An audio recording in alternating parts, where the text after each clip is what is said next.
saya akan menceritakan tentang sejarah singkat Nabi Yusuf alaihissalam. Nabi Yusuf merupakan putra dari Nabi Yakub alaihissalam yang paling soleh dan sabar.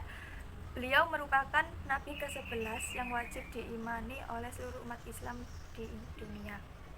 Sejak kecil Nabi Yusuf sudah ditinggal mati oleh ibunya, sehingga beliau menjadi yatim sejak usianya masih belia. Walau begitu, tidak menghalanginya menjadi anak yang soleh dan berbakti kepada ayah dan para saudaranya. Namun, tidak menghindarinya dari perlakuan buruk saudaranya terhadap Nabi Yusuf. Salah satu penyebabnya adalah karena Nabi Yusuf memiliki wajah yang sangat tampan, soleh, dan ayahnya pun sangat menyayanginya. Suatu ketika, Nabi Yusuf menemui ayahnya dan menceritakan mimpinya semalam. Dalam mimpi tersebut, Nabi Yusuf melihat ada 11 bintang, bulan, dan matahari yang bersujud padanya.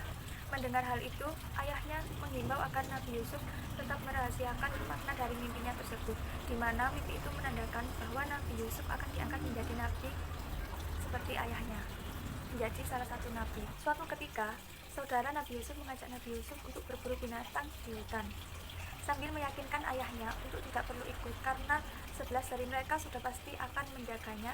Awalnya ragu, namun ayah Nabi Yusuf akhirnya dengan berat hati memberikan izin terhadap mereka untuk membawa Nabi Yusuf berburu ke hutan. Sesampainya di hutan, para saudara Nabi Yusuf justru mencelakai Nabi Yusuf dengan memasukkannya ke dalam sumur. Sebelum dimasukkan ke dalam sumur, Nabi Yusuf ditelanjangi terlebih dahulu dan bajunya dilumuri oleh darah, berharap agar Yusuf menyadari keluarganya dan menjadi budak saja. Sesampainya di rumah, para saudara memberitahukan kepada Nabi Yakub bahwa Nabi Yusuf telah tewas dimakan serigala, dan mereka memberikan bukti pakaian yang dilumuri oleh darah yang mereka buat sendiri. Mengetahui ada keberadaan anak di dalam sumur, seorang khalifah yang hendak mengambil air di sumur lantas membawa Yusuf sebagai tawanan untuk segera dijual sebagai seorang budak. Seorang menteri kerajaan Mesir yang bernama Kifirlah yang membeli Nabi Yusuf untuk diberikan kepada istrinya yang bernama Zulaika. Karena keduanya tidak memiliki anak, mereka pun mengangkat Nabi Yusuf menjadi anaknya. Nabi Yusuf tumbuh menjadi pemuda yang sangat tampan dan cerdas di Mesir.